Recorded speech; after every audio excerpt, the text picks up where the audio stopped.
சங்கீதம் 112 முதல் 8 வசனங்களை வாசிக்கிறேன், கவனிப்போம். அல்லேலுயா, கர்த்தருக்கு பயந்து அவருடைய கட்டளைகளில் மிகவும் பிரியமாயிருக்கிற மனுஷன் பாக்கியவான். அவன் சந்ததி பூமியில் பலத்திருக்கும், செம்மையானவர்களின் வம்சம் ஆசீர்வதிக்கப்படும். ஆஸ்தியும் ஐஸ்வர்யமும் அவன் வீட்டில் இருக்கும், அவனுடைய நீதி என்றென்றைக்கும் நிற்கும். செம்மையானவர்களுக்கு இருளிலே வெளிச்சம் உதிக்கும். அவன் இரக்கமும் மன உருக்கமும் நீதியும் உள்ளவன். இறங்கி கடன் கொடுத்து தன் காரியங்களை நியாயமானபடி நடப்பிக்கிற மனுஷன் பாக்கியவான். அவன் என்றென்றைக்கும் அசைக்கப்படாதிருப்பான். நீதிமான் நித்திய கீர்த்தி உள்ளவன். துர்செய்தியை கேட்கிறதுனால் பயப்படான். அவன் இருதயம் கர்த்தரை நம்பி திடனாயிருக்கும். அவன் இருதயம் உறுதியாயிருக்கும். அவன் தன் சத்துருக்களின் சரி கட்டுதலை காணும் மட்டும் பயப்படாது இருப்பான். எல்லாரும் சொல்லுங்க, அவன் இருதயம் உறுதியாயிருக்கும். இருதயத்தை கர்த்தருடைய வார்த்தையிலேயே உறுதியாயிருக்க பண்ணுவது எப்படி? கர்த்தருடைய வார்த்தையிலே உறுதியாயிருக்கிற இருதயத்தை குறித்து நாம் கடந்த 1-2 வாரங்களாக நாம் பேசிக்கொண்டு வருகிறோம்.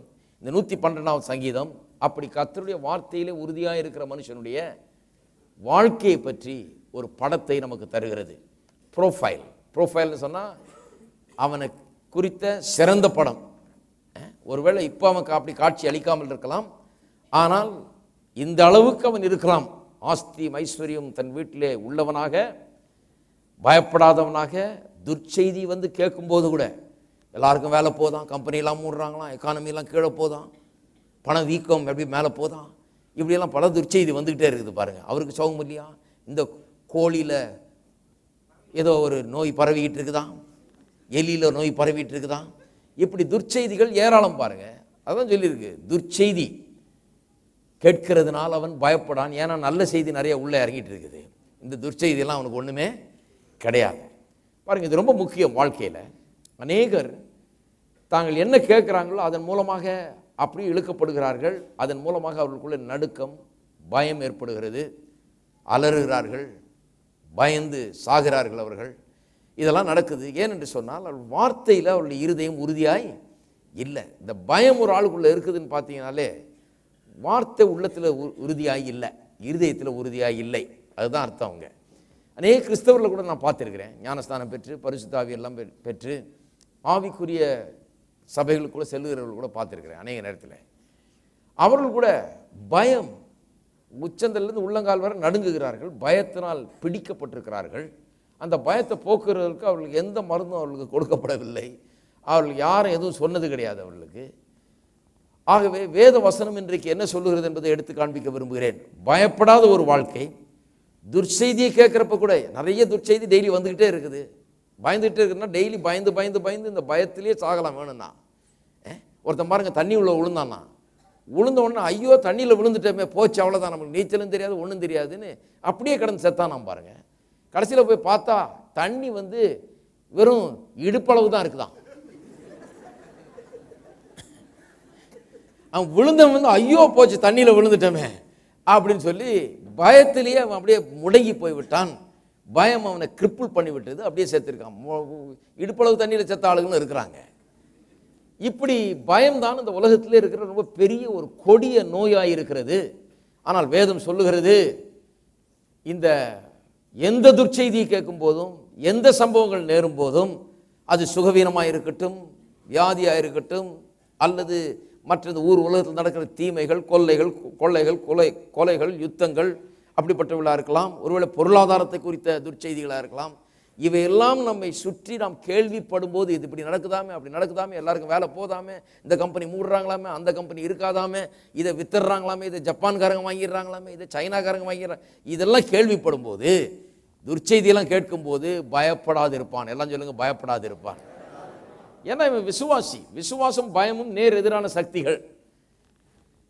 விசுவாசி பயப்படக்கூடாது. ஏன் பயப்படுகிறாள்னா அவிசுவாசம் அவர்களுக்குள்ள இருக்கிறது. கடவுளுடைய வார்த்தை விசுவாசிக்கிறது. ஏன் பயப்படாமல் இருக்கான்? அவன் இருதயம் கர்த்தரை நம்பி திடனாயிருக்கும். அவன் இருதயம் உறுதியாயிருக்கும். எதில் உறுதியா இருக்கும்? கர்த்தருடைய வாக்கு தத்தங்களில் அவனுடைய இருதயம் உறுதியாக இருக்கிறது. ஆகவே நான் சொல்லுகிறேன், விசுவாசிகளாக இருக்கிற உங்களுக்கு ஒரு சவாலாய் சொல்லுகிறேன். உங்களுடைய வாழ்க்கையை நீங்கள் இந்த விதத்திலே கட்டி எழுப்ப முடியும். எந்த விதத்தில்? பயப்படாது இருக்கக்கூடிய ஒரு வாழ்க்கை. எந்த சூழ்நிலையிலும், எந்த பிரச்சனையின் மத்தியிலும், எந்த வாழ்க்கையின் சவால்கள் மத்தியிலும், இடுக்கண்கள் மத்தியிலும் உலகத்தில் நடக்கிற எல்லா விதமான காரியங்கள் மத்தியிலும் நீங்கள் அசைக்கப்படாமல், பயப்படாமல், உறுதியாயிருக்கிற மனுஷர்களாய், தைரியமாய் நின்று ஜெயிக்கிற மக்களாய் வாழக்கூடிய ஒரு வாழ்க்கை இருக்கிறது. அதுதான் கிறிஸ்தவ வாழ்க்கை என்று அதை போதிக்க நான் விரும்புகிறேன். அப்படிப்பட்ட வாழ்க்கை உங்கள் ஒவ்வொருவராலும் முடியும். ஒன்றும் இல்லை, அது என்ன பண்ண வேண்டும்? இங்கேயே சொல்லியிருக்கிறது பதில். அவன் இருதயம் உறுதியாக இருக்கிறது. கர்த்தரை நம்பி இருக்கிறபடினாலே அவன் இருதயம் திடனாயிருக்கிறது, இல்லையா? அப்போ இருதயத்தை ஒவ்வொரு நாளும் என்ன பண்ணணும்? இருதயம் என்று சொன்னால் நம்முடைய உள்ளான மனுஷன், ஆவியின் மனுஷனை குறித்து சொல்லியிருக்கிறது. ஆவிக்குள்ளாக மனுஷன் ஆவி, ஆத்துமா, சரீரமாக இருக்கிறான். ஆத்துமான மனம், சரீரம்னா இந்த வெளியில் பார்க்குற இந்த உடல். ஆவிங்கிறது பரிசுத்தாவி இல்லை, உங்களுடைய ஆவி. நீங்கள் ஒரு ஆவி, கடவுள் ஆவியாக இருக்கிறது போல நீங்களும் ஆவியாக இருக்கிறீர்கள். இந்த சரீரத்துக்குள்ளே வாசம் பண்ணுகிறீர்கள். ஒரு மனதை உடையவர்களாக இருக்கிறீர்கள், ஆத்துமாவை உடையவர்களாக இருக்கிறீர்கள்.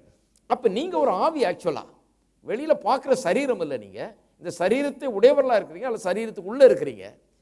இந்த சரீரம் நான் எப்படி இந்த கோட்டை போட்டுட்டு இருக்கிறேனோ அதுபோல் இந்த சரீரம் என்னுடைய ஆவிக்கு ஒரு கோட்டு மாதிரி இருக்குது. இந்த ஆவியை மூடிக்கொண்டிருக்கிறது, இந்த ஆவியை உள்ளடக்கி இருக்கிறது. அவ்வளோதான் ஒழிய இந்த கோட்டில் இந்த கோட்டு இதை கழட்டினா இதை எங்கேயா தொங்க விடணும், இல்லைன்னா எல்லாம் கசங்கி போயிடும். இந்த கோட்டுக்கு தனி வாழ்வு ஒன்றும் கிடையாது. இதுக்கு ஒரு தனி இது எதுவும் கிடையாது. இது யாருக்காக கொடுக்கப்பட்டதோ அல்லது தைக்கப்பட்டதோ அந்த ஆள் போட்டால் தான் இந்த கோட்டினுடைய ஷேப்பெல்லாம் கரெக்டாக இருக்கும். அதுக்கு தான் இது செய்யப்பட்டிருக்கிறது. இந்த கோட்டுக்கு தனி ஒரு வாழ்க்கை கிடையாது. இந்த கோட்டுக்கு என் மூலமாக தான் வாழ்வு கிடைச்சிருக்குது, இல்லையா? இல்லைன்னா ஹேங்கரில் தொங்க வேண்டியது தான். நான் இதை போட்டிருக்கிறதுனால நான் போகிற இடம்லாம் இது போகுது, என் கூட சேர்ந்து இது செயல்பட ஆரம்பிக்கிறது, இல்லையா? அப்போ சரீரம் அப்படி தான். நீங்கள் ஒரு ஆவியாக இருக்கிறீர்கள். அந்த ஆவி உங்களுக்குள்ளாக இருக்கிறது. நீங்கள் ஒரு ஆவி மனிதன். கடவுள் ஆவியாக இருக்கிறது போல் நீங்களும் ஆவியாக இருக்கிறீர்கள். இந்த ஆவியை தான் வேதவசனம் அடிக்கடி இருதயம் இருதயம் என்று போதிக்கிறது. வேதவசனத்தில் இருதயம்னு வாசிக்கும் போது சில நேரத்தில் இந்த ஆவி மனிதனை குறித்து சொல்லுது, உள்ளான மனிதனை குறித்து, உங்கள் சரீரத்தை எல்லாம் ஆவியை. அப்போ கிறிஸ்தவ ஜீவியம் என்றால் என்ன? இந்த ஆவி மனிதனை, இந்த உள்ளான மனிதனை, ஆவியாக இருக்கிற நீங்கள் கர்த்தருடைய வார்த்தையை எடுத்து இந்த ஆவியை போஷித்து இந்த ஆவியை வார்த்தையிலே உறுதியாக இருக்க பண்ண வேண்டும். இது ஒரு பெரிய எக்ஸசைஸ் பாருங்க. நம்ம சரீரத்துக்கு எக்ஸசைஸ் பண்ணுறோம், நம்ம மனதுக்கு படிப்பு இடிப்பெல்லாம் படித்து மண்டையை போட்டு உருட்டி ரொம்ப கடினமான பிரச்சனைலாம் சால்வ் பண்ணி கணக்கு போட்டு விஞ்ஞானத்தை படித்து தத்துவத்தை படித்து எல்லாத்தையும் படித்து மனதை சில காரியங்களில் நல்லா ஆக்டிவாக வைத்திருக்கிறோம். அது நன்றாய் வேலை செய்யும்படியாக வைத்திருக்கிறோம். அதுபோலவே இருதயத்தையும் நாம் உறுதியாக இருக்க பண்ண முடியும். ஏனென்றால் வேத வசனம் சொல்லுது, உன் இருதயத்தை, அதாவது உன்னுடைய ஆவியை, உன்னை எல்லா காவலோடு காத்துக்கொள். இந்த ஆவிதான் நீ. உன்னை எல்லா காவலோடு காத்துக்கொள். ஏனென்றால் அங்கிருந்து தான் ஜீவ ஊற்று புறப்படுகிறது. இந்த ஆவி எந்த கண்டிஷனில் இருக்கிறது என்பதை பொறுத்து தான் உங்களுடைய வாழ்க்கை எந்த கண்டிஷனில் இருக்கிறது என்பது உண்டாகிறது. வாழ்க்கை வெற்றியாக இருக்குதுன்னா ஆவியிலே இந்த வசனத்தை போட்டு உறுதியாக இருக்கிற ஒரு இருதயம் ஒரு மனுஷனுக்குள்ள உண்டாயிடுச்சுன்னா, இரும்பு இருதயம் உடைய மனுஷன் ஒருத்தன் உண்டாயிட்டான்னா, எதற்குமே அசைக்கப்படாத கர்த்தர் மேல திடனாய் இருக்கிற ஒரு மனுஷன் இருக்கிறான்னா அவன் பயப்படவே மாட்டான், எல்லாவற்றிலும் அவன் வெற்றியை காண்பான். இதை குறித்து தான் போயிட்டு வருகிறோம். சில காரியங்களை ஏற்கனவே 2 வாரமாக சொன்னேன். இப்போ வரப்போகிற வாரங்களில் சில காரியங்களை குறிப்பாக சொல்ல போகிறேன். அது எதை பற்றி என்று சொன்னால், எந்தெந்த விஷயத்தில் உங்கள் இருதயத்தை உறுதிப்படுத்த வேண்டும், எந்தெந்த சத்தியங்களை கொண்டு உங்கள் இருதயத்தில் வைத்து, சத்தியத்தை எடுத்து உங்கள் இருதயத்தில் வைத்து அந்த இருதயத்தை உறுதியாக இருக்க பண்ண வேண்டும். எதை கொண்டு உறுதிப்படுத்துவது? வார்த்தையை கொண்டு உறுதிப்படுத்துவதுன்னு சொல்லிட்டோம். வார்த்தையை வச்சு தான் இருதயத்தை உறுதியாக்கணும்னு சொல்லிட்டோம். வார்த்தைன்னு சொன்னால் அது ரொம்ப பொதுவாக இருக்குது. எந்த வார்த்தையை, எந்த வாக்கு தத்தங்களை, எதை எடுத்து உள்ளத்தில் வைக்கிறது, எந்த விதமான சத்தியங்களை உள்ளத்தில் வைத்து உறுதிப்படுத்துவது, உறுதியாக இருக்க பண்ணுவது என்பது குறித்து போதிக்க போகிறேன். முதலாவது ஆரம்பிப்போம். புது சிருஷ்டிப்பை குறித்த சத்தியங்களை, the realities of new creation, புது சிருஷ்டிப்பை குறித்த உண்மைகளை, வேத வசனம் கூறும் உண்மைகளை எடுத்து உங்கள் இருதயத்தில் அதை வைத்து இருதயத்தை இந்த சத்தியங்களால் உறுதியாக இருக்க பண்ண வேண்டும். பாருங்க, E.W. கென்யன் போன்ற பெரிய பெரிய பிரசங்கியார்கள்லாம் நியூ கிரியேஷன் ரியாலிட்டிஸ்னு ஒரு புக் எழுதியிருக்கிறார். அந்த புக்கை திடீர்னு எடுத்து படிச்சிங்கன்னா உங்களுக்கு நிறைய வழங்காமல் இருக்கலாம் சில நேரத்தில். ஆனால் இப்போ நான் சொல்கிறத கேளுங்க. இன்னும் சில வாரங்களுக்கு கேளுங்க. அப்புறம் அந்த புக்கை எடுத்து படிங்க, எங்கே கிடச்சிதுன்னா எவ்வளோ விளங்கும்னு பாருங்கள். ஏன்னா அதை நான் இன்னும் கொஞ்சம் இது பண்ணி அதை இன்னும் விவரித்து இங்கே போதிக்க போகிறேன். அவர்கள் சுருக்கமாக எழுதிடுறாங்க. அதனால் சில நேரத்தில் படித்த உடனே பட்டுன்னு விளங்க மாட்டேங்குது. ஆனால் இதை கேட்டுட்டு படிச்சிங்கன்னா ரொம்ப உங்களுக்கு விளங்கும், இன்னும் அதிகமாக நீங்கள் அறிந்து கொள்ளலாம். புது சிருஷ்டிப்பை குறித்து, அதாவது நீங்கள் புதிய சிருஷ்டிப்பாக இருக்கிறீர்கள், புது சிருஷ்டிகளாக இருக்கிறீர்கள் என்று வேதம் சொல்லுது. இதை குறித்த உண்மைகள் வேதத்தில் என்ன சொல்லப்பட்டிருக்கிறது, இதனுடைய அர்த்தம் என்ன, எப்படி நான் புது சிருஷ்டியானே, ஏன் புது சிருஷ்டி ஆக வேண்டியதாக இருந்தது, எப்படி என்னை புது சிருஷ்டி ஆக்குனாரு, இந்த புது சிருஷ்டி ஆனதன் மூலமாக என்ன விளைவுகள், இது வாழ்க்கையில் எனக்கு என்ன விதமான விளைவுகளை ஏற்படுத்துகிறது, இதையெல்லாம் புரிந்து கொண்டு அந்த உண்மைகளை, அந்த சத்தியங்களெல்லாம் எடுத்து உள்ளத்திலே திரும்ப திரும்ப திரும்ப வைத்து அதை எண்ணி பார்த்து அதை தியானித்து அதை இருதயத்தில் வைத்து இந்த காரியங்களால், இந்த புதிய சிருஷ்டிப்பை குறித்து சொல்லப்பட்டிருக்கிற உண்மைகளால் உங்கள் இருதயத்தை உறுதிப்படுத்த வேண்டும். இதைத்தான் இன்றைக்கு சில காரியங்களை சொல்ல ஆரம்பிக்க போகிறேன். இது 1-2 வாரத்துக்கு இதை குறித்து நான் சொல்ல விரும்புகிறேன். ரொம்ப அற்புதமான சத்தியம் இது. திருப்பவும் 2 கொரிந்தியர் 5ஆம் அதிகாரத்துக்கு. ஞாயிற்றுக்கிழமை சாயங்காலங்களில் மனதை குறித்து போதிக்கிறேன். இன்னைக்கு சாயங்காலம் இப்போ தான் ஆரம்பித்தோம், 2 வாரத்துக்கு முன்னாடி. இன்றைக்கு சாயங்காலம் கற்பனை சக்தியை குறித்து போதிக்க போகிறேன். கற்பனை சக்தி, எப்படி கடவுள் மனுஷனுக்கு யாருக்குமே இல்லாத ஒரு சக்தியை கொடுத்திருக்கிறார். கற்பனை சக்தி, ஒரு காரியத்தை கற்பனை பண்ணி அந்த படத்தை தனக்கு முன்பாக வைத்து கற்பனையிலே அதை அவனுடைய மனதில் வைத்து இருதயத்தில் வைத்து அது எப்படி வாழ்க்கையில் நிஜமாகிறது. இவ்வளோ பெரிய அபார சக்தி ஒவ்வொரு மனுஷனுக்கும் கொடுக்கப்பட்டிருக்கிறது. இது எந்த சிருஷ்டிப்புக்கும் கிடையாது.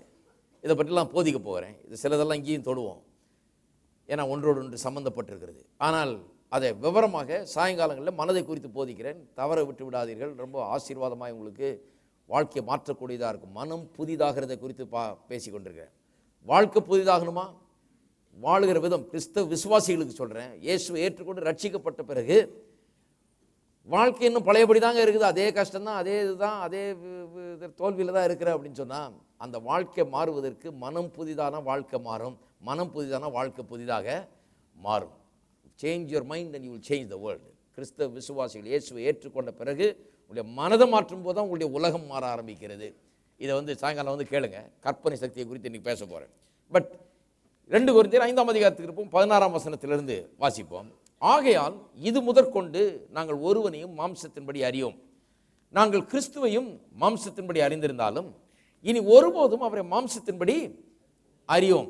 இப்படி இருக்க ஒருவன் கிறிஸ்துவுக்குள் இருந்தால் புது சிருஷ்டியாய் இருக்கிறான், பழையவர்கள் ஒளிந்து போயின, எல்லாம் புதிதாயின. சாதாரணமாக வாசிக்கும் போது 17ஆம் அதிகாரத்தை தான் நேராக வாசித்து பழக்கம் கிறிஸ்தவ சமுதாயத்தில். இந்த 5:17ங்கிறது ரொம்ப பிரபலமான வசனங்கள். வாசிக்கிறது எப்படி வாசிப்போம், இப்படி இருக்க. ஆனால் நான் என்ன சொல்கிறேன், இப்படி இருக்கன்னு சொல்லியிருக்கனால எப்படி இருக்கன்னு கேட்கணும். அதுக்கு தான் 16 வாசித்தேன். ஏன்னா இப்படி இருக்கன்னு போது அங்கே ஆரம்பிக்கக்கூடாது, ஏன்னா அங்கே ஆரம்பிக்கக்கூடாதுன்னு சொல்லுது இந்த வசனம். இப்படி இருக்க, அப்போனா இந்த வசனத்தை நான் விளங்கி கொள்ள வேண்டும் என்றால் இதுக்கு முன்னால் என்ன சொல்லியிருக்குன்னு பார்த்தா அதை விளங்கிட்டா தான். இப்படி இருக்க ஒருவன் கிறிஸ்துவுக்குள் இருந்தால் அவன் புது சிருஷ்டியாக இருக்கிறான், பழையவர்கள் ஒளிந்து போயின, எல்லாம் புதிதாயின என்று இப்பேற்பட்ட ஒரு அபாரமான ஒரு ஸ்டேட்மெண்ட் கொடுக்கப்படுகிறது. இதனுடைய அர்த்தத்தை நான் பூர்ணமாக விளங்கி கொள்ள வேண்டும் என்றால் இந்த இப்படி இருக்கன்னு ஏன் சொல்லி இருக்குது, எதை பற்றி சொல்லி இருக்குது என்பதை கவனிக்க வேணும். அதனால தான் 16ஆம் வசனம் முக்கியம். நல்லா கவனிங்க, மிகவும் முக்கியமான சத்தியம் வாழ்க்கையிலேயே இது. இப்படி இருக்குன்னு ஏன் சொல்லி இருக்குது, 16ஆம் வசனத்தை பார்த்தீங்கன்னா சொல்லி இருக்குது, ஆகையால் இது முதற்கொண்டு. அப்ப இதுநாள் வரைக்கும் ஒரு விதமாக சிந்தித்து கொண்டிருந்தோம். இப்போ சொல்றாரு இது முதற்கொண்டு. பவுல் சொல்றாரு, இனிமே கிறிஸ்தவ வாழ்க்கைக்குள்ள வந்த பிறகு, இயேசுவை ஏற்றுக்கொண்ட பிறகு, இந்த வெளிப்பாடு இயேசு ஆண்டவர் என்கிற வெளிப்பாட்டை பெற்ற பிறகு இது முதற்கொண்டு, இனிமே இந்த கிறிஸ்தவ வாழ்க்கை ஆரம்பித்த பிறகு இது முதற்கொண்டு, எல்லாரும் சொல்லுங்க இது முதற்கொண்டு, நாங்கள் ஒருவனையும் மாம்சத்தின்படி அறியோம். மாம்சத்தின்படி அறிவது என்றால் என்ன? பெரிய வித்தியாசம் இருக்கு பாருங்க. மாம்சத்தின்படி, no somebody according to the flesh அப்படின்னு இருக்கு ஆங்கிலத்தில். அப்ப மாம்சத்தின்படி ஒருவரை அறிகிறது என்றால் என்ன? நாம் எல்லாம் மாம்சத்திலே இந்த உலகத்தில் வாழுகிறோம். ஆவிகள், மனம் இருக்குது, மாம்சத்தில் வாழுகிறோம். ஆகவே நாம் மாம்சத்தின்படி தான் ஒரு மனுஷனை அறிகிறோம். அவர் யாரு அப்படின்னு கேட்டீங்கன்னா உடனே சொல்லுங்க, அவர் 5 அடி 6 அங்குலம் இருப்பாருங்க, இப்படி இருப்பாருங்க, அப்படி இருப்பாருங்க, மூக்கு இப்படி இருக்குங்க, மொழி இப்படி இருக்குங்க, டக்குன்னு அதை தான் அவங்களுக்கு சொல்லுகிறோம். மாம்சத்தின்படி அறியோம்னு சொல்றாரு. ஆனால் மாம்சத்தின்படி தான் அறிந்து கொள்வதுதான் இந்த உலக வாழ்க்கையின் பழக்கமாக இருக்கிறது. எனக்கு ஒரு நண்பர் இருந்தார் பாருங்க, அவர் அமெரிக்காலேருந்து இங்கே வர்றாரு. எனக்கு தெரியப்படுத்தினார், வர்றேன், எனக்கு ஏர்போர்ட்டில் யாராவது என்னை பிக்கப் பண்ண சொல்லுங்கள். எங்கள் ஸ்டாஃபில் ஒருத்தரை கூப்பிட்டு நான் சொன்னேன், இந்த ஆள் வந்து எனக்கு ரொம்ப காலத்து நண்பர், அழகாக பியானோலாம் வாசிப்பார், பயங்கர தடி ஆள். பார்த்தீங்கன்னா இவ்வளவு தடியாக ஒரு ஆளை பார்த்துருக்க மாட்டீங்க, அவ்வளவு தடியாக இருப்பார் பாருங்க. அதனால் நான் சொன்னேன், ரொம்ப ஈஸி, நான் போகவே வேண்டியதில்லை, எந்த ஸ்டாஃப் அனுப்பிச்சாலும் இருக்கிறதுலே தடி ஆளை பிடிச்சி கூப்பிட்டு வந்தால் கரெக்டாக இருக்கும், ஒன்றும் பிரச்சனையே இல்லைன்னு சொல்லி இங்கே ஸ்டாஃபை கூப்பிட்டேன்.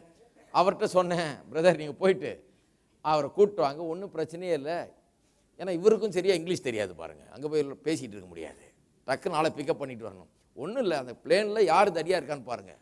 வெளியே வர்றப்ப அந்த ஏர்போர்ட்டில் இருக்கிற மிகவும் தடியான ஒரு வெள்ளைக்கார அமெரிக்கன் அவர் வருவார். அவர் வந்தாருன்னா ஏற்றிக்கிட்டு வந்துருங்க நம்ம காரில், நேராக கொண்டு வந்து எங்கள் வீட்டில் விட்டுருங்கன்னு. அவர் நேராக போனார். இது என்னன்னா, நான் பார்த்து 2 வருஷம் ஆச்சு இந்த ஆளை, அதுக்குள்ளே இந்த ஆள் இவ்வளோ தடியாக இருக்கமேன்னு யோசித்து ரொம்ப டயட்லாம் பண்ணி ரொம்ப ஒல்லி ஆகிட்டார். ஒல்லி ஆகிட்டாருன்னு சொன்னால் அவ்வளவு ஒல்லி ஆகிட்டார் பாருங்க, நீங்கள் நம்பவே மாட்டீங்க. இங்கே இருக்கிற இந்த வாலிப பையனுங்க மாதிரி அவ்வளவு ஒல்லியாக மெலிஞ்சு போயிட்டார் ஆள். இவர் போய் நின்று அந்த தடியாளுக்காகவே பார்த்துட்டு இருக்கிறார் பாருங்க. இவ்வளவு பெரிய ஒரு உருவத்தில் யாராவது வர்றாங்கன்னு பார்த்தா ஒரு ஆள் கூட காணும். அவரும் வந்து வெளியே தேடிட்டு இருக்கிறாரு. அதுதான் மாம்சத்தின்படி அறிகிறது. ஒரே ஒரு விதத்தில் தான் அந்த ஆளை தெரியும் இவருக்கு. எந்த விதத்தில்? மாம்சத்தின்படி. இவ்வளவு தடி இருக்கிறதுலே ரொம்ப வெயிட்டான ஆளு, ரொம்ப பெருசா இருப்பார் ஆளு அப்படிங்கிற ஒரு விவரம் தான் தெரியும் ஒழிய மற்ற விவரங்கள் ஒன்றும் தெரியாது. ஆனால் யோசித்து பாருங்கள், அதுதான் ஒரு ஆளை பற்றி பெரிய விவரம் கிடையாது, அதுதான் ரொம்ப சின்ன விவரம். அதை பற்றி நிறைய இருக்குது ஒரு ஆளுக்கு. இப்போ என்ன பார்க்குறீங்க, இவர் இப்படி அவர் அப்படின்னு என்னுடைய முக சாயலை பற்றியும் என்னுடைய ஹைட்டை பற்றியும் மற்ற காரியங்களை பற்றி நீங்கள் சொல்லலாம். நான் எப்படி இருக்கேன், தடியாக இருக்கேனா, குட்டையாக இருக்கேனா, நெட்டையாக இருக்கிறேன்னா, இதெல்லாம் நீங்கள் சொல்லலாம். ஆனால் அதெல்லாம் ஒரு பெரிய காரியமே கிடையாது. இதற்கு அப்பாற்பட்ட விதத்தில் நான் உள்ள இருக்கிறேன். ஆகவே கிறிஸ்தவ வாழ்க்கையில் ஒரு காரியத்தை நான் புரிந்து கொள்ளவும், நம்மையும் மற்றவர்களையும் நாம் மாம்சத்தின்படி அறிகிறவர்களா இல்லாமல் எதன்படி அறியணும்? வார்த்தையின்படி அறிந்து கொள்ள வேண்டும். நல்ல கவனிங்க, வார்த்தையின்படி அறிந்து கொள்ளணும். வார்த்தையின்படி அறிந்து கொள்ளும் போது இந்த உள்ளான மனிதனில் நாம் எப்படி இருக்கிறோம் என்பதை அறிந்து கொள்ள முடிகிறது. நான் உள்ள இருக்கிறேன்னு இவருக்கு எப்படி தெரியும்? தெரியாது. ஏன்னா வெளியே தான் அவர் பார்க்குறாரு, என் முகத்தை தான் பார்க்குறாரு, என் சட்டையை தான் பார்க்குறாரு, என்னுடைய உயரத்தை பார்க்குறாரு, குட்டையா நெட்டையா தடியா உருளியா அதை தான் பார்க்க முடியும் அவரால், வேற எதையும் பார்க்க முடியாது இந்த கண்களால். ஆனால் இந்த வார்த்தைக்கு சென்றார் என்றால் இந்த வார்த்தை வந்து நான் எப்படி இருக்கிறேன், என்னவா இருக்கிறேன் என்பதை குறித்து, என்னுடைய உள்ளான மனிதனை குறித்து, என்னுடைய ஆவி மனிதனை குறித்த ஒரு படத்தை கொடுக்கிறது. அப்ப 112ஆம் சங்கீதத்தில் படம், யார் படம்? நம்ம படங்க.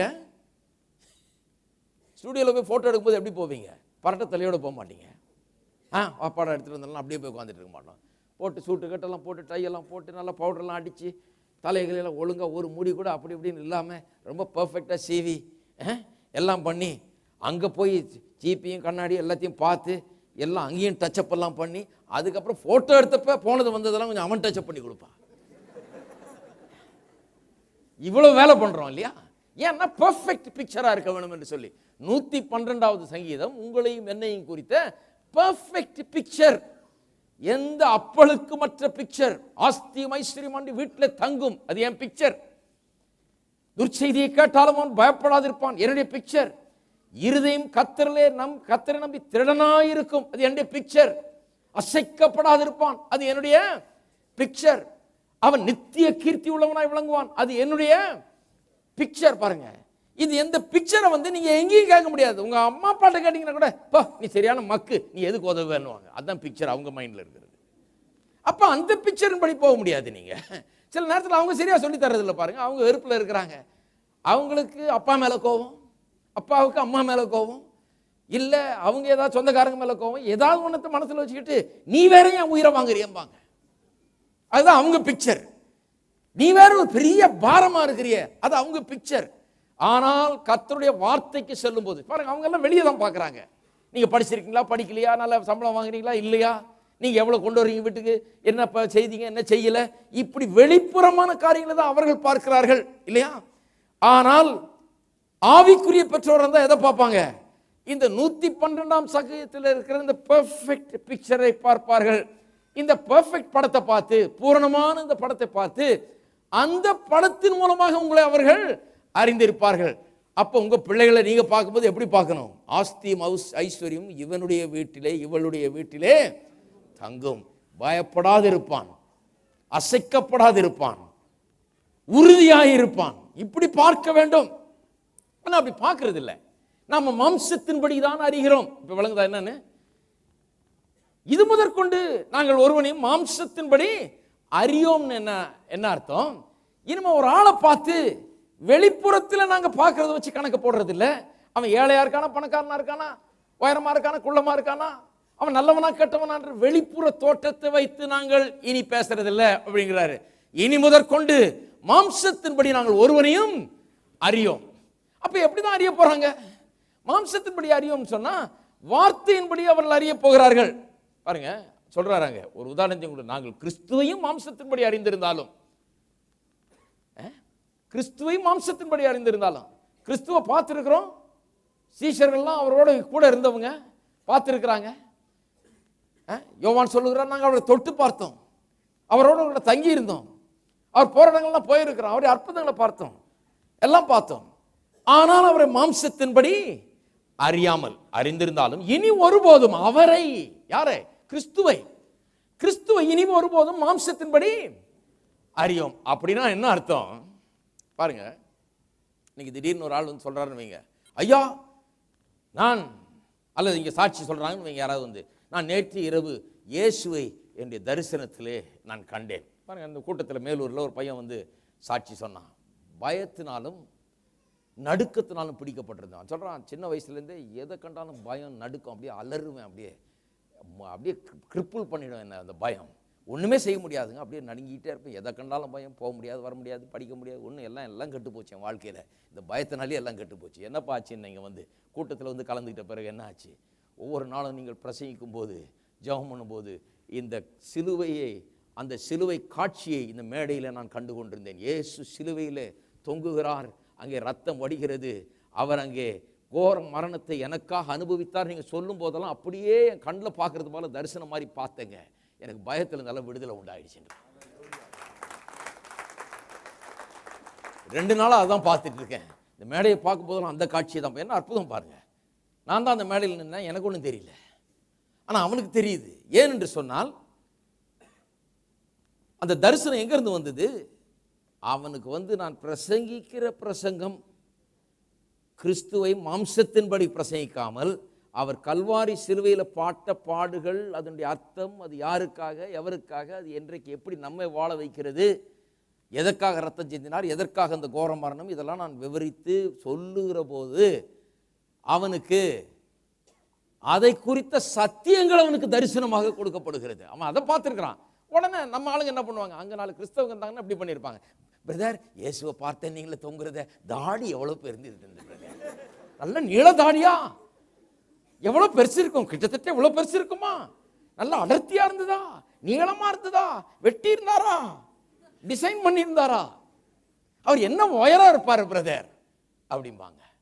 அவர் ஆளு தடியா இருந்தாரா இயேசு, நீங்க பார்த்த நீங்களே சிலுவையில் தொங்குற இயேசுவை, அவர் தடியா இருந்தாரா, ஒல்லியா இருந்தாரா? கிறிஸ்தவர்கள் மனம் பாருங்க, இன்னும் புரிந்து கொள்ளல. அவங்க மாம்சத்தின்படிதான் இயேசுவையே கண்டு கொண்டிருக்கிறார்கள். எனக்கு தெரியும், ஒருத்தர் இருந்தார், அவர் இயேசு மாதிரியே தாடியை வச்சுக்கிட்டு இயேசு மாதிரியே போஸ்ட் கொடுத்து ஒரு போட்டோ வேற எடுத்து வச்சிருந்தார்.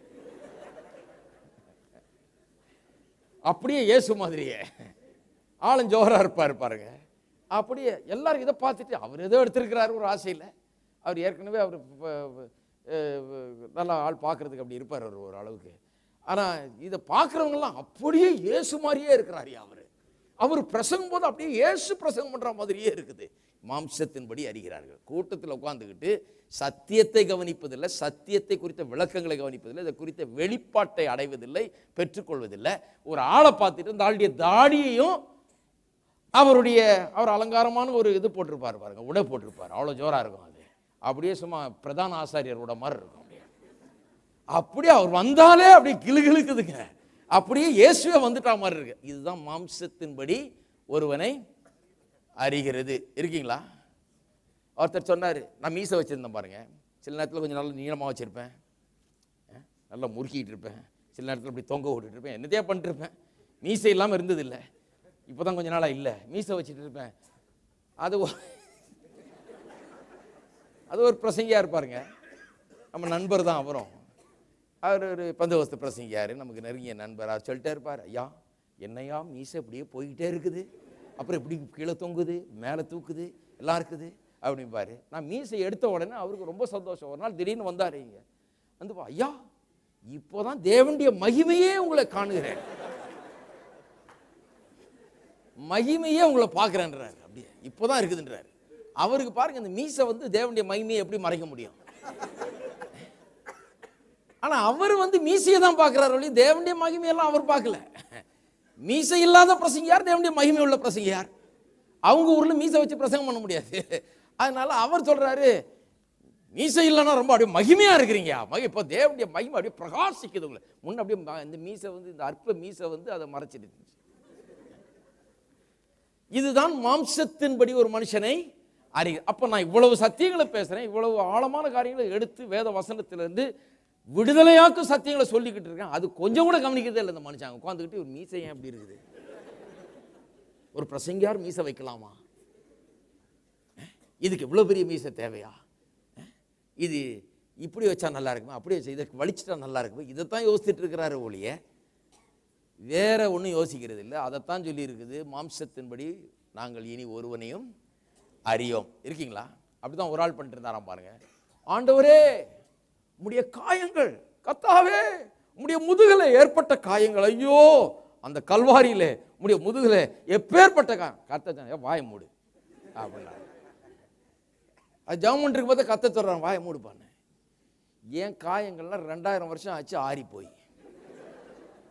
இப்போ வந்து சென்டிமெண்டெல்லாம் நீ கத்திட்டு இருக்காது.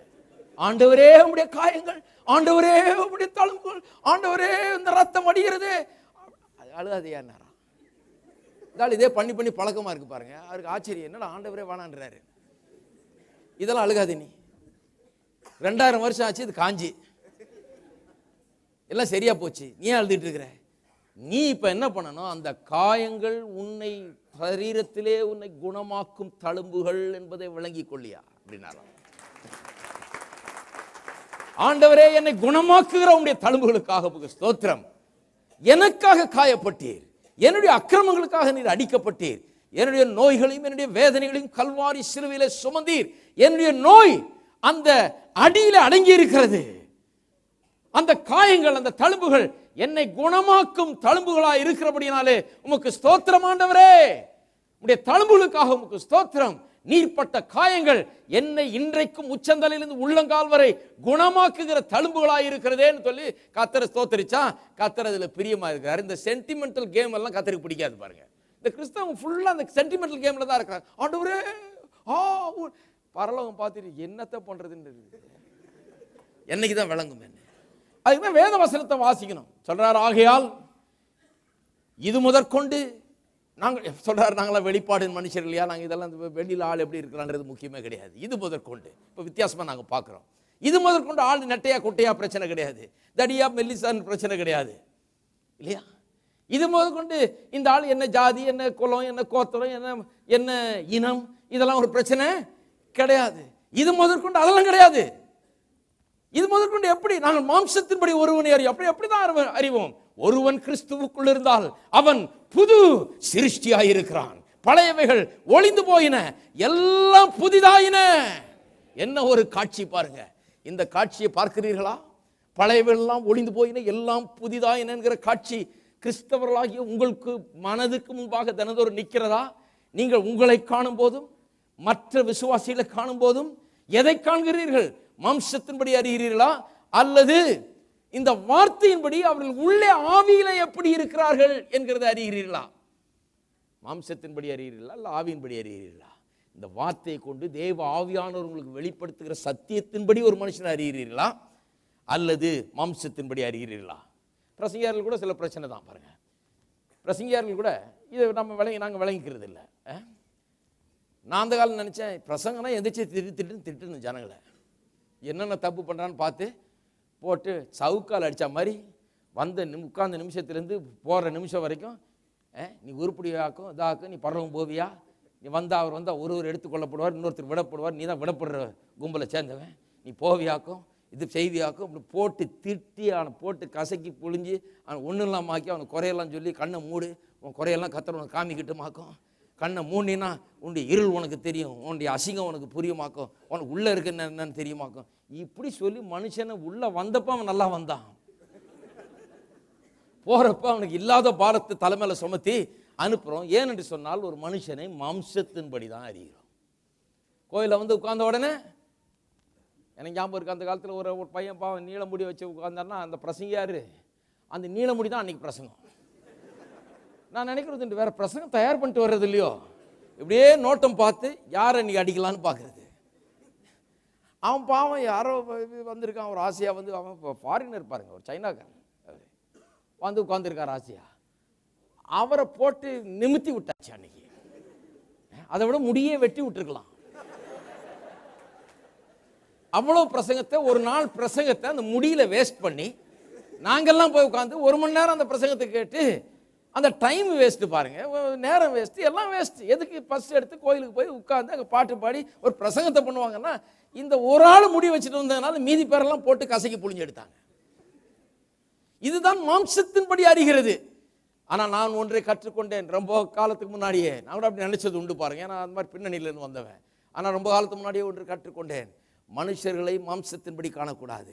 அவன் எவ்வளோ பெரிய பாவியாக இருக்கலாம், அக்கிரமக்காரனாக இருக்கலாம், அவனுடைய கடந்த காலம் என்னென்னவோ இருக்கலாம், அவன் தவறுகள் எத்தனையோ செஞ்சிருக்கலாம், என்னென்னமோ கொலைகாரனாக கூட இருக்கலாம். வந்து நம்முடைய ஆலயத்தில் உட்கார்ந்தான் சொன்னால் இயேசுவை அவன் ஏற்றுக்கொண்டிருப்பான் என்று சொன்னால், அவனை இயேசுவை ஏற்றுக்கொள்ளன கூட சும்மா வந்து உட்கார்ந்துருந்தானாலே எனக்கு தெரியும் ஆவியானவர் அங்கே கொண்டு வந்திருக்கிறார். அவனை கர்த்தர் அவன் பிரியமாய் இருக்கிறார், அவனுக்காக சிலுவையில இயேசு மரித்திருக்கிறார், அவனுக்காக ரத்தம் சிந்தி இருக்கிறார், அவனை மீட்டு எடுத்திருக்கிறார். அவனுக்கு பாவம் அது தெரியாது. ஆகவே ஒரு மனுஷனை நான் மாம்சத்தின்படி அறியேன். விசுவாசிகளை பார்க்கும்போது ஏன் நான் திட்டுறது இல்லைன்னு சொன்னா, ஒருவன் கிறிஸ்துவுக்குள் இருந்தால் அவன் புது சிருஷ்டியாக இருக்கிறான், பழையவைகள் எல்லாம் ஒளிந்து போயின, எல்லாம் புதிதாயின என்பதை நான் விசுவாசிக்கிறேன். அதனால்தான் திட்டுறதை வேலையை எடுத்துக்கல. திட்டுறது கொஞ்ச நேரம் ஆகாது, அது தானே நேச்சுரலாக வருது பாருங்க. திட்டாம பிரசங்கம் பண்ணுறது தான் ஆவிக்குரியவனா இருக்கணும். திட்டி பிரசங்கம் பண்ணுறது ரொம்ப ஈஸிங்க, கடகடன்னு திட்டலாம். எவ்வளோ தப்பு பண்ணுறோம் நம்ம, என் தப்பு உங்கள் தப்பு எல்லாத்தையும் சேர்த்து திட்டிட்டு போயிட வேண்டியதான். மாம்சத்தின்படி அறியாமல்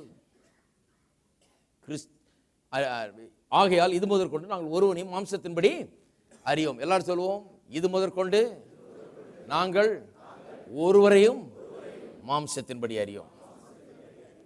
நியூ அவுட்லுக், ஒரு புது விதமான கண்ணோட்டம் எல்லாரும் பற்றியும். இது ரொம்ப முக்கியம் பாருங்க வாழ்க்கையில். ஆவிக்குரிய ஜீவன் வந்த பிறகு புது விதமான கண்ணோட்டம். இயேசுவை பற்றி வெறும் மாம்சத்தின்படி சிந்திக்கூடாது. அவர் இப்படி தாடி வச்சிருந்தார், இவ்வளோ உயரமாக இருந்தார், இப்படி இருந்தார், அப்படி இருந்தார். அவர் வெள்ளைக்காரரா அல்லது கருப்பு இனத்தை சேர்ந்தவரா? ஒருத்தர் கேட்குறாரு, யாராக இருந்தால் உனக்கு என்னப்பா? இந்த பாவத்தை போக்குகிற பலி அவர். வெள்ளைக்காரராக இருந்தானா உனக்கு ஆப்பிரிக்காவை சேர்ந்தவராக இருந்தானா உனக்கு என்ன வந்தது? அவர் என்னவா இருந்துட்டு போட்டுமே. இல்லை நான் நிரூபித்து காண்பிக்கிறேன் அவர் வெள்ளைக்காரன். நீ நிரூபித்து எனக்கு என்ன பிரயோஜனம்? நான் நிரூபித்து காண்பிக்கிறேன், என்னுடைய பாவங்களை போக்குகிற பலி எனக்காக கல்வாரி சிலுவையில் மரித்தவர் அவர். அவ்வளவுதான் எனக்கு. அவர் எந்த இனத்தை சேர்ந்தவராக இருந்தால் என்ன எனக்கு? அதை பற்றி எனக்கு கவலையே கிடையாது. அவரின் பாவங்களையும் நோய்களையும் சாபங்களையும் தரித்திரத்தையும் கல்வாரி சிலுவையில் எனக்காக சுமந்து தீர்த்த தேவ ஆட்டுக்குட்டியானவர். அப்படிதான் நான் அவரை காண்கிறேன். அவர் ராஜாதி ராஜா, கர்த்தாதி கர்த்தவராக பரலோகத்தில் பிதாவின் வலது பார்சத்தில் எனக்காக வீற்றிருக்கிறார். அப்படித்தான் நான் அவரை காண்கிறேன். மாம்சத்தின்படி அறியேன். இருக்கீங்களா? விளங்கிடுச்சா? இதை விளக்கிறதுக்கு எவ்வளவு சொல்ல வேண்டியதா இருக்கு பாருங்க. ஆகையால் இனி ஒரு காலம் ஒருவனையும் நாங்கள் மாம்சத்தின்படி அறிய மாட்டோம். கிறிஸ்துவ கூட மாம்சத்தின்படி அறிவோம், ஆனால் அதை நாங்கள் பெருசுப்படுத்துறது இல்லை, அதை பற்றி பேசுறது இல்லைங்கிறார். அவருடைய தாடியை பற்றி பேசுறது இல்லை, அங்கியை பற்றி பேசுறது இல்லை. அவர் இப்படி அங்கி போட்டிருந்தபடியால் அடியேனும் இப்படிதான் அங்கி போடுவேன் அப்படி பேசுனது இல்லை. அவர் இப்படி தாடி வச்சிருந்தா அடியேனும் இயேசுவை போல ஒரு தாடியை இல்லை இல்லை இல்லை, அதெல்லாம் முக்கியமே கிடையாது. நீ தாடி வச்சுங்க, வைக்காம போங்க, நீளமாக வச்சுங்க, குட்டையாக வச்சுங்க, இல்லை ஷேவ் பண்ணி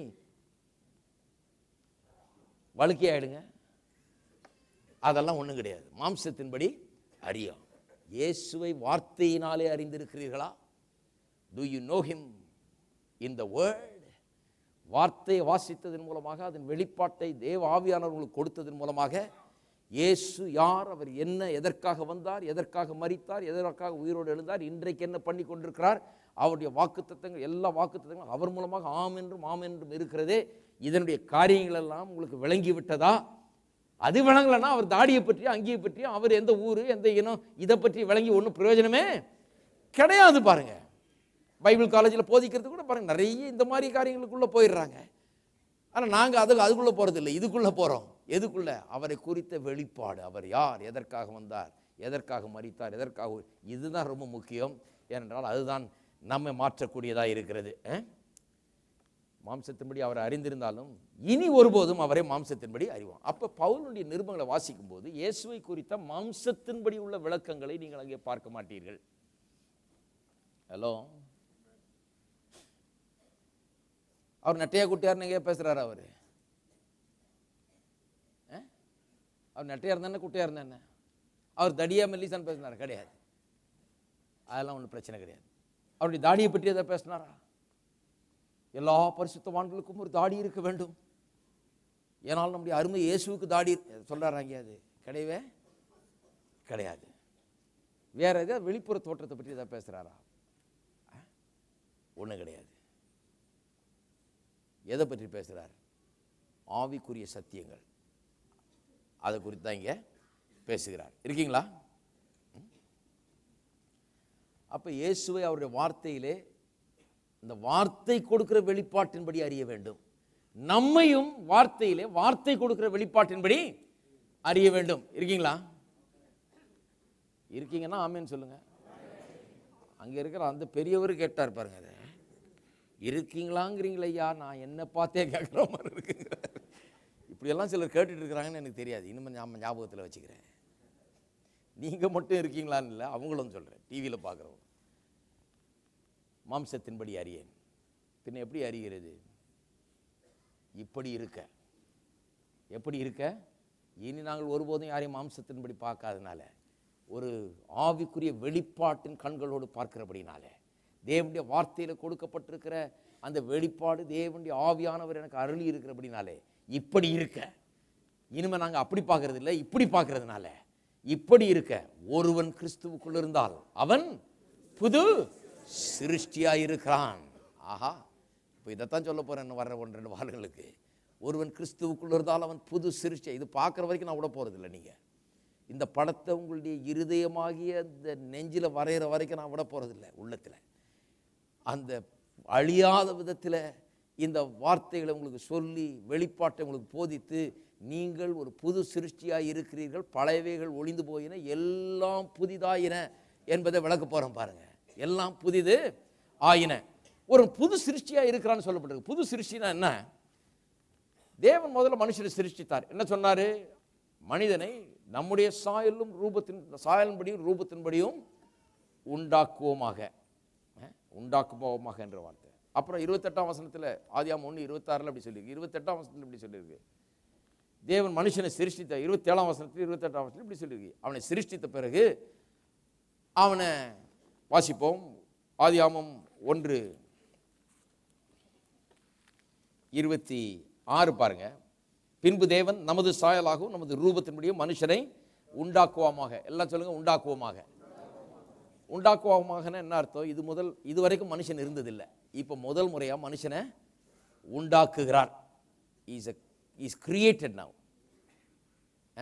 உண்டாக்குவோமாக என்கிறார். அடுத்த வசனம் பாருங்க. தேவன் தம்முடைய சாயலாக மனுஷனை சிருஷ்டித்தார். எல்லாம் சொல்லுங்க, உண்டாக்குவோமாக சிருஷ்டித்தார்.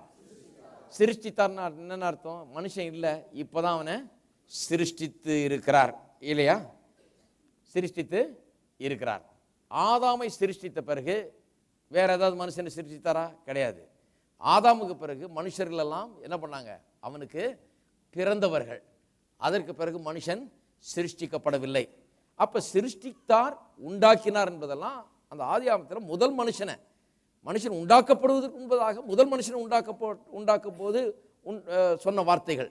அவனை உண்டாக்கினார், சிருஷ்டித்தார்னா இது வரைக்கும் மனுஷன் இல்லை, அதனால சிருஷ்டித்தார், உண்டாக்கினார். அதுக்கப்புறம் உண்டாக்க வேண்டியதில்லை, ஏன்னா ஒரு மனுஷனையும் உண்டாக்கிட்டார். இனிமேலாம் அவங்க பெத்து இனம் பெருகினது, அவ்வளோதான். இல்லையா? ஆனால் 2 கொரிந்தியர் 5:17 சொல்வது என்ன? கல்வாரி சிலுவையின் மூலமாக பாவத்திலே விழுந்து போன மனிதனை தேவன் என்ன பண்ணாரு? ஒரு புது சிருஷ்டியாக முதல்ல எப்படி ஒரு ஆதாமை உண்டாக்கினாரோ, அது வரைக்கும் ஒரு மனுஷன் கிடையாது, அன்னைக்கு தான் முதல் மனுஷனை உண்டாக்கினார். அதுபோல புது சிருஷ்டிப்பில் நடந்தது என்ன? உங்களையும் என்னையும் புதிய சிருஷ்டிப்புகளாக்கி இருக்கிறார். அப்படின்னு சொன்னா இதுக்கு முன்னால நீங்கள் இருந்தது கிடையாது. அப்ப பழசையே கொண்டாடாதீங்க. இங்கே கொண்டாடுறது மட்டும் இல்லை, எங்கேயும் கொண்டு போகாதீங்க. வீட்டில் வச்சு பேசிட்டு இருக்காதீங்க, அதை மனதில் வச்சு சிந்திச்சிட்டு இருக்காதீங்க. எவ்வளோ பெரிய பாவி, ஐயோ நான் அவ்வளோ பெரிய அக்கிரமம் செஞ்சுட்டுனாங்க, எனக்கு மனசே ஒரு மாதிரி இருக்குது, நான் நினச்சதெல்லாம் நான் செஞ்சதெல்லாம் யோசித்து பார்த்தா எப்படி? உங்களை யார் யோசித்து பார்க்க சொன்னது? அவரே யோசித்து பார்க்குறது, நீங்கள் யோசித்து பார்க்குறது. நீங்கள் புது சிருஷ்டிங்கிறது இன்னும் விளங்க இல்லை. புது சிருஷ்டி, புது சிருஷ்டின்னு சொன்னால் இது வரைக்கும் நீங்கள் இல்லைன்னு அர்த்தம். நீங்கள் ஒரு புது சிருஷ்டி. இப்படி இருக்க ஒருவன் கிறிஸ்துவுக்குள்ள இருந்தால் அவன் என்னன்னு சொல்லலாம்?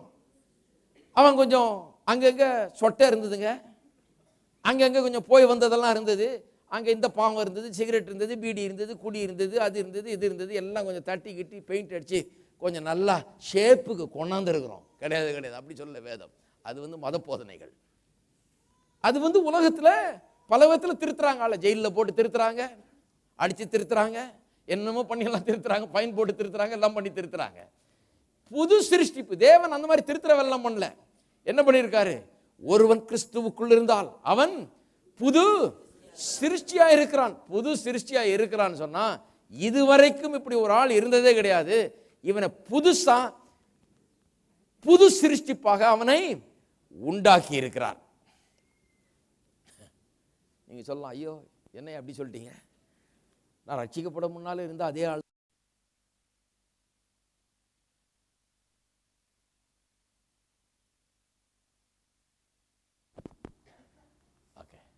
நீங்க சொல்லலாம், ஏன் என்ன அப்படி சொல்லிட்டீங்க, புது சிருஷ்டி, இது வரைக்கும் நீ இல்லவே இல்லை, இப்போ வந்திருக்க ஆள் புதுசு, புதுசா உண்டாக்கப்பட்ட மனுஷன் நீ.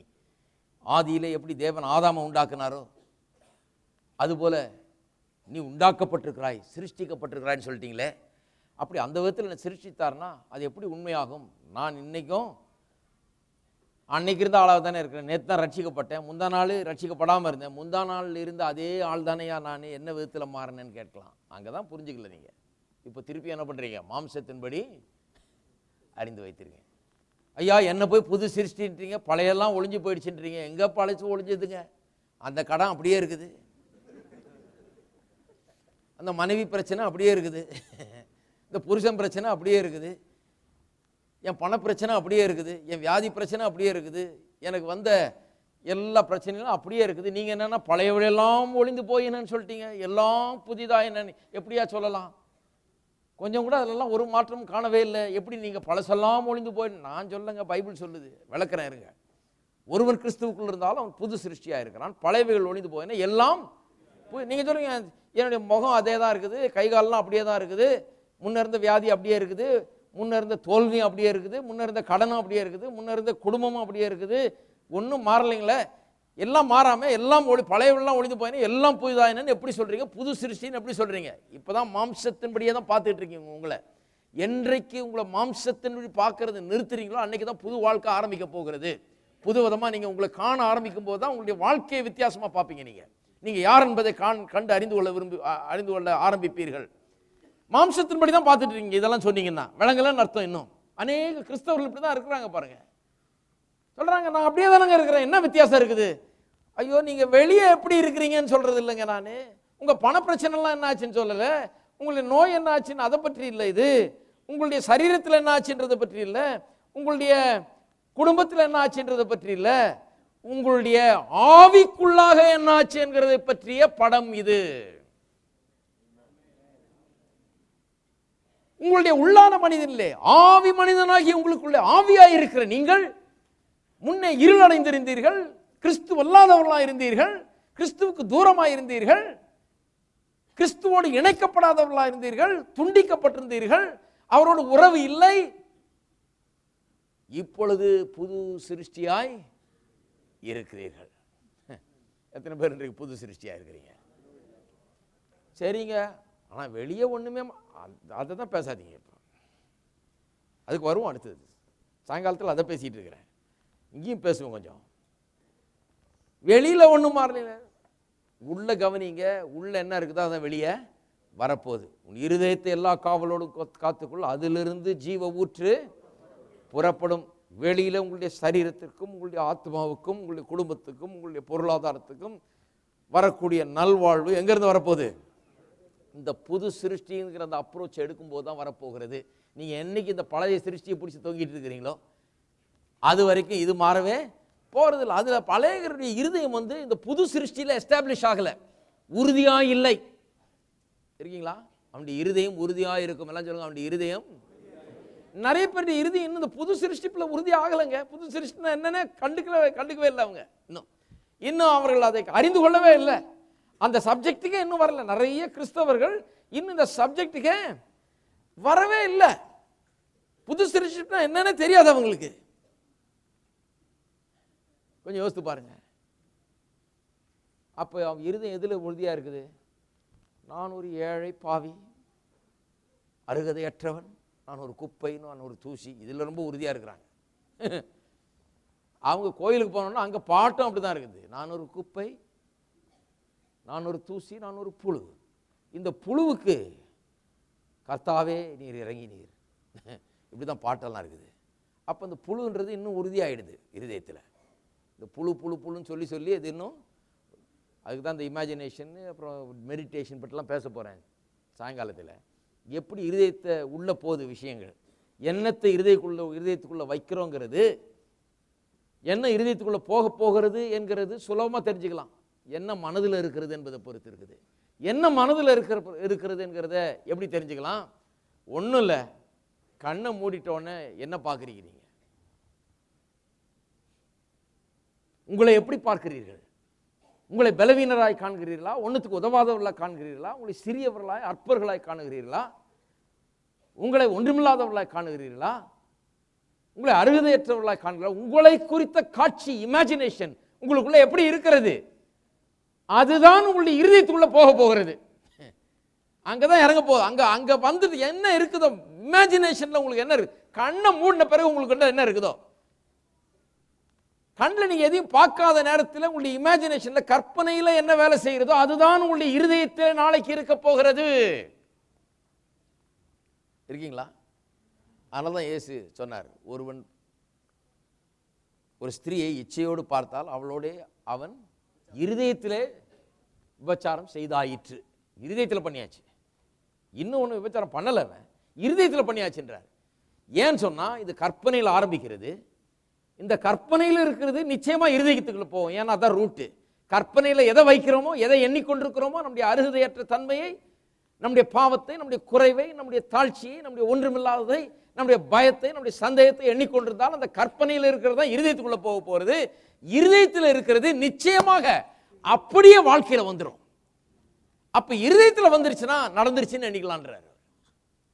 கதை முடிஞ்சது, அவ்வளவுதான். இருதயம் வரைக்கும் வந்துருச்சுன்னா போச்சு, வந்துடும் அப்படியே. அதுக்கு தான் நான் சொல்றேன், கர்த்தருடைய வார்த்தையை எடுத்து அந்த படத்தை எடுத்து 112ஆம் சங்கீதத்தை எடுத்து ஆஸ்தி ஐஸ்வர்யம் அவன் வீட்டிலே தங்கும் என்கிற அந்த கற்பனையை உங்கள் மனதிலே வையுங்கள். அதை மனதில் வையுங்க. என்னை பலப்படுத்துகிற கிறிஸ்துவினால் எனக்கு எல்லாவற்றையும் செய்ய பலம் உண்டு என்கிற இதை பாருங்க, உலகத்தில் இருக்கவங்க கூட தெரிஞ்சிட்டு இருக்காங்க. நம்முடைய ஜனாதிபதி அன்னைக்கு சொல்லியிருக்காரு பாருங்க, காலையில் எழுந்த உடனே 3 முறை, ஒரு நாளையில் 3 முறை நான் இதை தியானிக்கிறேன்றார். என்னத்தை தியானிக்கிறார்? என்னால் முடியும் என்கிறத தியானிக்கிறேன்றார். அவர் பிடிச்சிக்கிட்டாரு உடனே. பைபிளில் இருக்க சத்தியங்களை ஒருவேளை நம்ம சொல்ற மாதிரி அவங்க சொல்லாம இருக்கலாம், ஆனா எசன்ஸ் என்னன்னு புரிஞ்சுக்கிட்டாங்க, எப்படி வருதுன்றதை புரிஞ்சுக்கிட்டாங்க. சொல்றாரு, ஒரு நாளைக்கு 3 முறை நான் இதை தியானிக்கிறேன், இதை என் கண்களுக்கு முன்பாக படமாக வைக்கிறேன், என்னால் முடியும். இது இந்தியா தேசத்தின் சிந்தையா இருக்க வேண்டும். என்னால் முடியும் என்கிறத ஒருவரையும் யோசிக்க வேண்டும், தியானிக்க வேண்டும். ஏன்னா இது கற்பனையில வந்துருச்சுன்னா, முடியும் என்கிற கற்பனை உறுதியா உள்ளத்துல மனதுல தங்கிடுச்சுன்னா அது இருதயத்தில் அறியணும். இருதயத்தில் வந்துருச்சுன்னா எல்லா இந்தியருக்கும் முடியும்.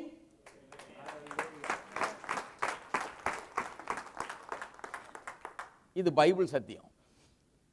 அவங்களுக்கு வேலை செய்யுமாயா? கண்டிப்பா வேலை செய்யாது. எசன்ஸ்ல வேலை செய்யாது கண்டிப்பா. பாவி கூட வேலை செய்துட்டு இருக்க, அவன் பேசித்தனத்தை விபச்சாரத்தை என்ன பண்றான்? கற்பனை செய்கிறான். வேலை செய்தா இல்லையா? ஹலோ, வேலை செய்தான்னு கேட்குறாங்களா? அதுக்கு சொல்கிறேன், வேலை செய்தா இல்லையா? கற்பனை செய்கிறான், கற்பனை செஞ்சது இருதயத்துக்குள்ளே போகுது, இருதயத்துக்குள்ளே போனது வாழ்க்கையில் வருதா இல்லையா? கண்டிப்பாக வருகிறது. தோல்வியை கற்பனை செய்கிறான், கற்பனை செய்தது இருதயத்துக்குள்ளே போகிறது, இருதயத்தில் இருக்கிறது வாழ்க்கையில் வருது. வருதா இல்லையா? நிச்சயமாக வருது. அப்போ ஏன் வெற்றி வராது? அதை தான் பிடிச்சிக்கிட்டு நிறைய பேர் புஸ்தகம்லாம் எழுதி ஈகின் பாதம் பொழுது வச்சுட்டு இருக்கிறாங்க. அதில் இயேசு கிடையாது, ஆனால் எல்லா விதமான சரியான சத்தியங்கள் நிறைய அதில் இருக்குது, விஷயங்கள் இருக்குது. அதை உண்மை இல்லைன்னு சொல்ல முடியாது, கரெக்ட் தான். அது இதெல்லாம் வேத வசனத்திலிருந்து வந்தது. ஆனால் யாருக்காக இது கொடுக்கப்பட்டதோ, யார் இதை தெரிஞ்சுக்கணும்னு கடவுள் விரும்புகிறாரோ அவங்க மட்டும் இதை தெரிஞ்சுக்கிறது இல்லை. ஹலோ, ஊர் உலகத்தில் இருக்கவங்கலாம் வாங்கி படிக்கிறாங்க. அவங்கெல்லாம் சொல்கிறாங்க, நான் இதை 3 முறை தியானிக்கிறேன், நான் 10 முறை தியானிக்கிறேன், கண்ணுக்கு முன்னால் வைக்கிறேன், அதனால தான் எனக்கு முடியுதுன்றாங்க. எனக்கு இப்போ நல்லா தெரியுது ஏன் முடியுதுன்னு. அதனால தான் நான் சொல்லுகிறேன், அவங்களுக்கெல்லாம் வெறும் இந்த கற்பனை தான் இருக்குது. எனக்கு ஆவியானவர் என்னுடைய கற்பனை சக்தியிலே புகுந்து எனக்கு உதவி செய்யக்கூடிய இயற்கைக்கு அப்பாற்பட்ட கற்பனை இருக்கிறது.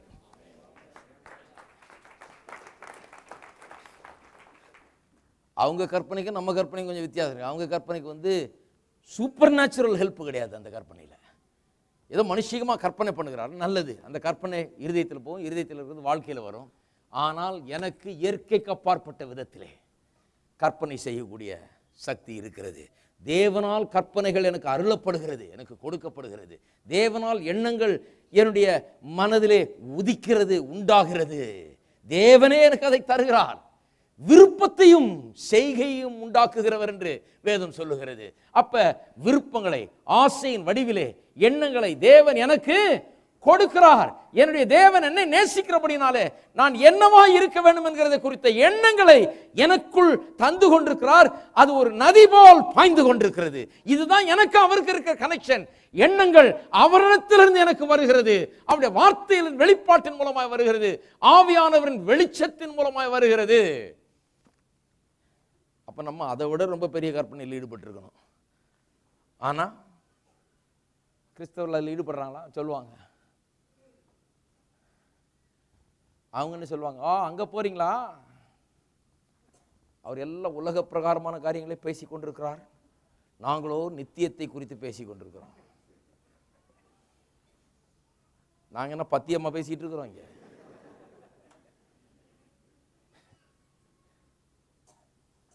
நானும் நித்தியத்தை குறித்து தான் பேசி கொண்டிருக்கிறேன். நித்தியத்திலே உங்களை குறித்த தேவனுடைய எண்ணம் என்ன, நோக்கம் என்ன, எதற்காக உங்களை உண்டாக்கினார்? தோல்வியில கிடந்து அதிலே, இந்த தோல்வி என்னும் சாக்கடையிலே, விரக்தி என்னும் சேற்றிலே, ஒன்றுமில்லாமை என்கிற அந்த மண்ணிலே கடந்து பிறண்டு கொண்டு தோல்வியில வாழ்வதற்காக உங்களை உண்டாக்கினார். இந்த நித்திய தேவன் வானத்தையும் பூமியும் உண்டாக்குவதற்கு முன்பதாக, உலகத்தை உண்டாக்குவதற்கு முன்பதாக, மனிதனை உண்டாக்குவதற்கு முன்பதாக, மனிதனை எப்படியெல்லாம் கற்பனை செய்து பார்த்து அதன்படி உண்டாக்கினார் என்று பாருங்கள். சங்கீதக்காரன் சொல்லுகிறான், மனுஷனை நினைக்கிறதற்கும் அவனை நீ விசாரிக்கிறதற்கும் அவன் எம்மாத்திரம், அவனை தேவனிலும் சற்று சிறியவனாக்கினீர், மகிமையினாலும் கனத்தினாலும் அவனை முடி சூட்டினீர். ஹல்லேலூயா! இதுதான் நித்தியம். நித்தியத்தில் தேவன் உங்களை குறித்து வைத்திருக்கிற எண்ணங்கள் அதை நிறைவேறுகிறதா, அல்லது தோல்வி எனும் சேற்றிலே நாம் கிடக்கிறோமா, இயலாமை என்கிற அந்த மண்ணில் பிறந்துட்டு இருக்கிறோமா? எழுந்திருங்கள். இருதயத்தை தேவனுடைய வார்த்தையின் படத்தினால் உறுதியாக்குங்கள். தோல்வி இருக்குதா, கஷ்டம் இருக்குதா, பிரச்சனை இருக்கா? இருதயத்தை தேவனுடைய வார்த்தையினால் உறுதிப்படுத்துங்கள். இந்த உலகத்தின் எல்லா பிரச்சனைகளையும் சவால்களையும் சந்திக்க இருதயத்தை ரெடி பண்ணுங்க, ஆயத்தப்படுத்துங்கள். அதையெல்லாம் வென்று ஜெயித்து மேலே வர, வெற்றியை காண இருதயத்தை இன்றையிலிருந்து ஆயத்தப்படுத்துங்கள். எத்தனை பேர் ஆயத்தப்படுத்த போறீங்க? சாரி, இதோடு நிறுத்தணும். ஆனா இன்னைக்கு எத்தனை பேர் நிறைய கத்துக்கிட்டீங்க? ஒன்று கரெக்டாக கத்துக்கிட்டீங்க.